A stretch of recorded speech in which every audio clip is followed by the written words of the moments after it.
Hello again, this is Entropy. And this is Lucifera. Here again to continue our discussion of the book, the secret book of John, Gnostic Gospel. Let's delve right into the book again.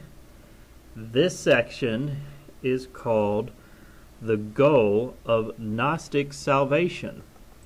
This is a mythology. It is a story of how things came to be the way they are, a story that sets the pattern for everything forever, or as this myth has it, until forever is over. The ultimate goal of humanity is to come to understand this myth, the Gospel of the secret book of John, in such a way that the pattern of de-evolution from the fullness of God to humanity's imprisonment in matter is reversed. To understand the events of our fall reveals to us a map for our journey of ascent. We will emerge free from matter, rise above Yaldabaoth and his demons, return to established position in the mind of God, and never leave again. The mistake of Sevilla will be resolved, and the wisdom will be fully restored to God. The mind of God will be fully sane and healed. The Gnostic myth is a tale of the growth of God's mental disintegration. The myth reaches its most unhappy form when the Godhead has not only forgotten who God is, but does not even know that God truly exists and begins to worship the artificial deity, Yaldabaoth, as creator of an external world. In the depths of God's fall, the Godhead believes itself to be human and worships Yaldabaoth as the God of the Hebrew Bible. Gnostic texts concern themselves with the attempt by God to return to a state of mental harmony, union, and completion of self-recognition. The Gnostic religion has at its core the view that the world, as known by ordinary people, is a symptom of God's self-forgetfulness. As a symptom, it is evil, but it is so only as the aches of self-deluded, psychomathematically ill persons are evil. Not only are the aches non-existent, but there is a healthy body really there all the time. For Gnostics, the external and material world is only apparently evil because to the consciousness of the enlightened individual, the pleroma, or mind of God, is really there all the time. There is no evil realm of matter in Gnosticism. There are only erroneous world views that regard the world of matter as a realm independent of the mind of God. In Gnosticism, when God regards the world as material, as created, and not God, then the Godhead ceases to know itself. In the final analysis, there is nothing for Gnostic but God. Sophia, God's wisdom, is not a person distinct from God. Sophia is a form of God's own consciousness. When the Godhead ceases to know itself, God seems to be human and falls into multiple personalities we know as human beings. Humankind is fallen God. The goal of Gnostic salvation, then, is to bring self-awareness back to God, which means that divine self-knowledge is the religious goal of human life. Gnostic writers were haunted by this question. How did the Gnostic head cease to know itself and begin to believe that God is human? Gnostics believed that recollection of the origin of the difficulty in which God came to be would enable God, us, to return to correct self-apprehension. This is similar to the theory underlying psychoanalysis. The recollection or re-experience of an original trauma will dissolve that trauma. Salvation is the inverse of the myth of origin, a retracting upwards of the descent of God into the imprisoning world. Okay, well, first of all, The first paragraph of this is rather simple. It's explaining that the Gospel of John is merely a myth. We cannot conceive of what happened in the beginning, if you like to call it that, without the aid of a mythology that surrounds it. The human mind can't possibly comprehend the energies that existed and became form, so to speak, at the beginning of the universe. Our ultimate goal, it's saying, is to realize who we are. Now, I have had this experience, all right?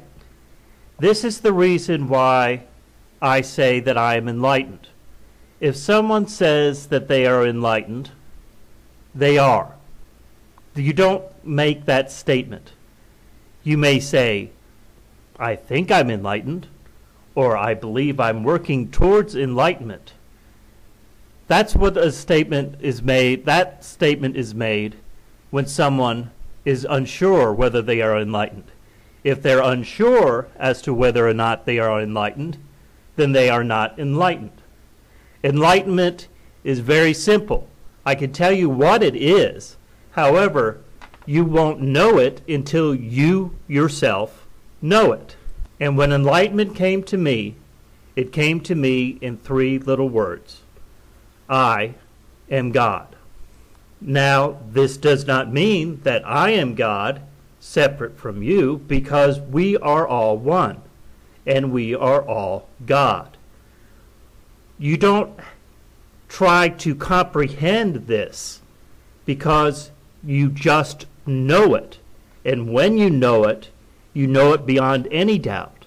And when you know that, you know who you are and what it is that you need to be doing. This book here is explaining exactly what it is, precisely what it is that we need to be doing as this God that thinks it's only a man. This is what the demiurge tries to keep you from, and what the churches keep you from. They don't want you to recognize the divine within you. You are God. We are God. We need to stop being afraid of that and look within.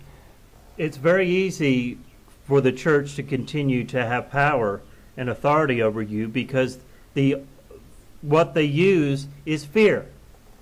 And fear is a very strong and powerful weapon. But once you come to the realization of who you are, once you come to realization that you yourself are God, then you will not fear anymore anything that's going to happen to you, or anything that's going to happen to anyone that you may love.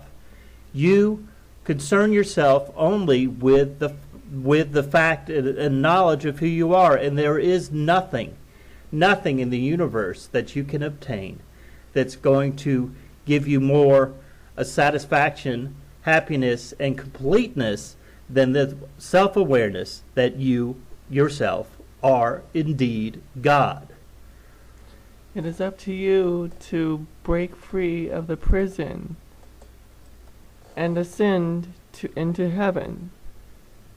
As the book says it, as far as worshiping another God, it says, we've forgotten who's God, but not only do not know who's God, that God truly exists, but begins to worship an artificial deity, the Yaldabaoth, the demiurge, the Hebrew Abrahamic God. Now, I'd also like to discuss here that it talks about the nature of matter. We have had friends who are Gnostic who believe matter to be nothing but pure evil, but that's not how the real Gnostic conception of matter is supposed to be, at least according to the author here. And I agree with him. Let's look at this again. Now, this is really deep stuff. There is no evil realm of matter in Gnosticism. There is only an erroneous worldview that regard the world of matter as a realm independent of the mind of God. In other words, we are pantheists. We are pantheist in that we look at the entire universe as being part of God, whether or not it's spirit or matter, because the realm of matter does not exist outside of God, as it says right here. In Gnosticism, when God regards the world as material, as created, and not God, then the Godhead ceases to know itself. Not only are we all one, but we are all one with everything in the universe. We are all on the same road, all going back home. That's including the demiurge. I mean, these are fallen. I'm going to say fallen entities. They're fallen, but they're going to merge back into the oneness eventually. It's not like the Christian theology where certain entities will burn forever and then others will live on for eternity. We're all moving forward. Some faster than others. And time itself is only an illusion. So the thing is, it really isn't a distinction between light or dark. It really isn't a distinction between good or evil. The only real distinction is illusion and reality. And the reality is, this is just a reality. We are God. We are all moving towards the same direction. Now, we have problems with each other because there might be sort of people who are sort of wandering in the wrong direction at times. So they become in conflict with us. But even in that conflict, we are all moving towards the same end.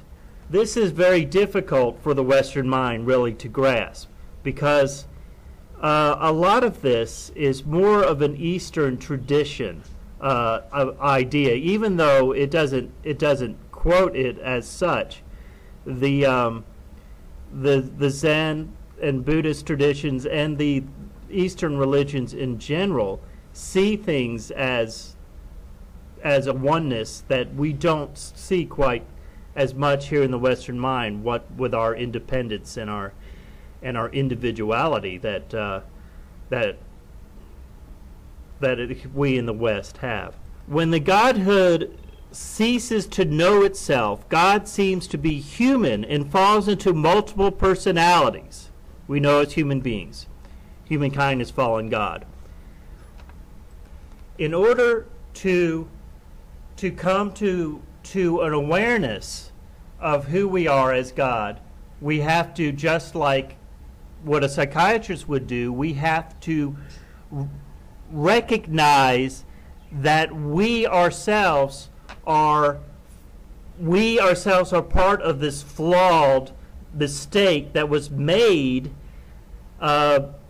whenever it was made, that separated us from the Godhead mind and made the Godhead, the universal mind, this insane being that it is today, not knowing itself.